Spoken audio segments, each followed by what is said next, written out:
வணக்கம் தொடர்களே. ருச செய்தியின் வாயிலாக இன்று மீண்டும் உங்களை சந்திப்பதில் பெரும் மகிழ்ச்சி அடைகின்றேன். இது பாஜக தொடர்பான ஒரு அதிர்ச்சி செய்தி தான். பாஜக உருவாக்கக்கூடிய ஒரு அதிர்ச்சி எப்பொழுதும் இருக்கும். இப்ப புதுசா ஒரு அதிர்ச்சி. ஆம் ஆத்மி கட்சியை பஞ்சாப்ல பிஜேபி உடைச்சிட்டாங்க. ஆம் ஆத்மி கட்சிக்கு வந்துட்டு மாநிலங்களவையில் ராஜ்யசபா 10 எம்பிக்கள் இருந்தாங்க. அதில் வந்துட்டு 7 எம்பிக்களை வந்துட்டு பிரித்து அவங்க பாஜக சேர்ந்துட்டாங்க. அதில் ரொம்ப முக்கியமானது என்ன அப்படின்னா, அதில் ராகவ் சத்தா அப்படின்னு சொல்லக்கூடிய ஒரு மக்களவை உறுப்பினர், அவரும் அவரோட சேர்ந்து மேலும் 6 பேர். அவங்களுடைய பேர் ஸ்வாதி மாலிவால், ஹர்பஜன் சிங், சந்தீப் பதக், அசோக் மிட்டல், ராஜேந்தர் குப்தா, விக்ரம் ஷானி.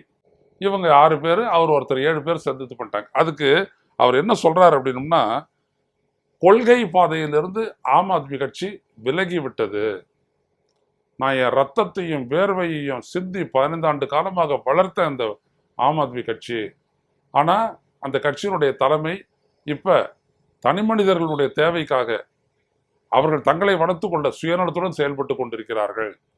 எனவே இந்த கட்சியில் இருக்க மாட்டேன்னு சொல்லிட்டு இந்தியாவுக்காகவே தங்களை அர்ப்பணித்த பாஜகவில் போயிட்டு நாங்கள் இணையறோம் அப்படின்னு சொல்லிட்டு இணைஞ்சிட்டாங்க.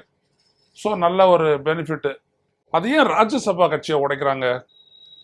என்ன அவசியம் அப்படின்னா பிஜேபி ஏற்பட்டுச்சு அப்படின்னம்னா, இப்போ சமீபத்தில் வந்துட்டு வாக்கெடுப்பு நடந்து முடிஞ்சது இல்லைங்களா மக்களவையில். அங்கே பிஜேபிக்கு போதுமான அளவுக்கு 2/3 பெரும்பான்மை இல்லை.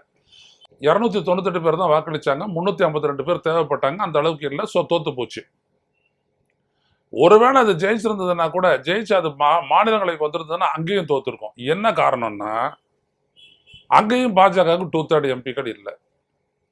ஸோ மோடி அமித்ஷாவும் சிந்திச்சாங்க, என்ன பண்றது, நாட்டை காப்பாற்றணும் இல்லையா, பெண்களை காப்பாற்றணும் இல்லையா, அவங்களுக்கு உரிமையை கொடுக்கணும் இல்லையா. உடனே பார்த்தாங்க, அப்படி திரும்பி இப்படி பார்த்தாங்க. ரைட் சைடில் பக்கத்துலேயே பஞ்சாப்ல தெரிஞ்சிச்சு ஆம் ஆத்மி கட்சி. அதை 7 எம்பி கொண்டாந்து சேர்த்து அந்த அவங்களுடைய பலத்தை கூட்டிக்கிறாங்க. மக்கள்கிட்ட போய் சட்டப்பேரவை தேர்தலில் நின்று ரொம்ப கஷ்டப்பட்டு 10,000 ரூபா ஒரு அக்கௌண்ட்டையும் போட்டு அதன் மூலமாக ஒரு ஆட்சியை பிடிச்சி, அதுக்கப்புறம் அங்கே மாநிலங்களவைக்கான தேர்தல் நடந்து, அப்படியெல்லாம் ரொம்ப நேரம் குயிக்காக எதுவும் முடிக்கலாம், ஃபாஸ்ட் ஃபுட்டு மாதிரி குயிக்காக எதை முடிக்கலாம் அப்படின்னு ஆம் ஆத்மியை உடைச்சிட்டாங்க. அதில் தான் வந்துட்டு இந்த ராஜீவ் சத்தா இவர் வந்திருக்கிறாரு. அவங்களுக்கு வசதியாக நான் வந்து கூப்பிட்டு வரேன்னு எல்லாருக்கும் ஒரு நல்ல வேலை கொடுத்து நல்லா கூப்பிட்டு பத்திரமா எடுத்தாந்து வச்சிடுறாங்க. நாட்டின் தலையெழுத்தை தங்களுக்கு சாதகமாக திருப்பி கொள்ளையடிக்கவும் ஆதிக்கம் செலுத்தவும் 2/3 பெரும்பான்மையை நோக்கி பாஜக வேகமாக வேலை செய்கிறது. இதுதான் இங்கே கவனிக்க வேண்டியது. 2029 ஒரே நாடு ஒரே தேர்தல் இலக்கு.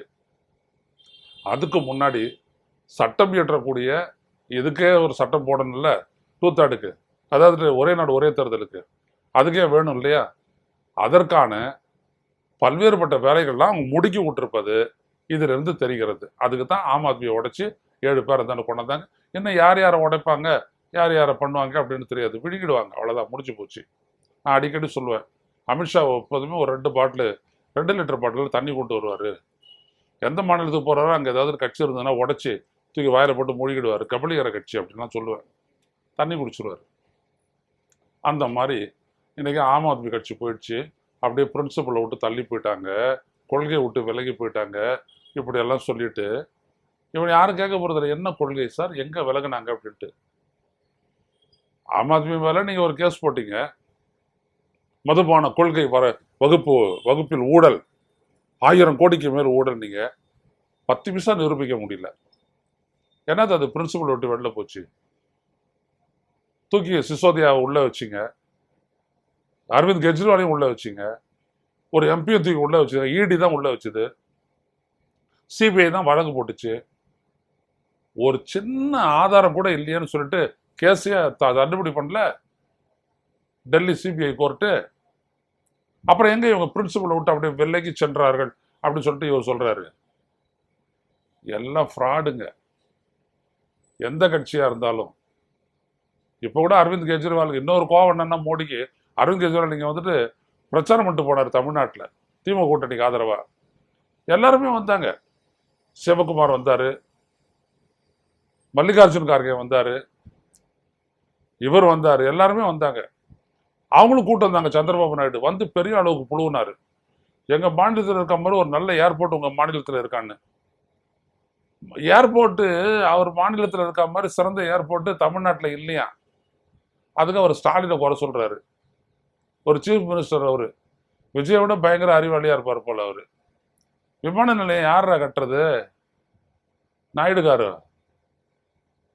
விமான நிலையம் இந்திய ஒன்றிய அரசனுடைய வான் போக்குவரத்து அமைச்சகம்.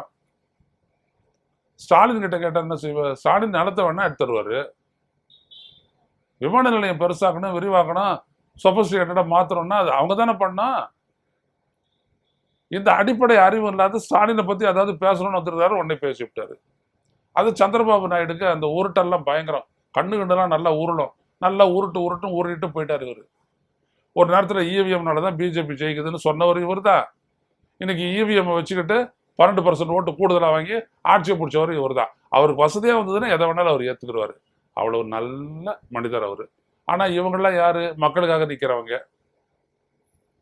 இவங்கெல்லாம் வந்துட்டு பரப்புரை பண்ணிட்டு போனாங்க. இதுதான் முக்கியம், இங்கே கவனிக்க வேண்டிய விஷயம் தான். ஸோ அப்படியா பண்றாரு கெஜ்ரிவால். சரி, இந்த உடச்சு காட்டுற பாருன்னு உடச்சு காட்டுறாரு. உடச்சு காட்டுங்க, எவ்வளவு வேணாலும் உடச்சு காட்டுங்க. மோடி அவர்களே, அமித்ஷா அவர்களே, உங்களை தேர்தல் ரீதியா ஒன்றும் பண்ண முடியாது. ஆனா மக்கள் எழுச்சின்னு ஒன்று இருக்குது இல்லை? அந்த மக்கள் எழுச்சியின் மூலமா உங்களை ஒரு வழியா இந்த நாட்டு மக்கள் சரி பண்ணிடுவாங்க. அந்த நாளை எதிர்நோக்கி காத்து கொண்டிருப்போம். அதற்காக நம்ம வேலை செய்வோம், விழிப்புணர்வு ஏற்படுத்துவோம். மீண்டும் சந்திப்போம் தொடரில். நன்றி, வணக்கம். ஊடகம் கார்ப்பரேட் அரசியல்வாதிகளின் கைப்பாவையாக அடிமைகளாக இருந்தது போதும். இனி சாட்டை எடுத்து சுழற்றும் நேரம் வந்துவிட்டது. ஊடகம் பொதுமக்களாகிய உங்களுக்காக, உங்களாலேயே இயக்கப்பட வேண்டும். ஊடக சுதந்திரத்திற்காக உங்களின் பங்களிப்பை இன்றே அளித்திடுங்கள்.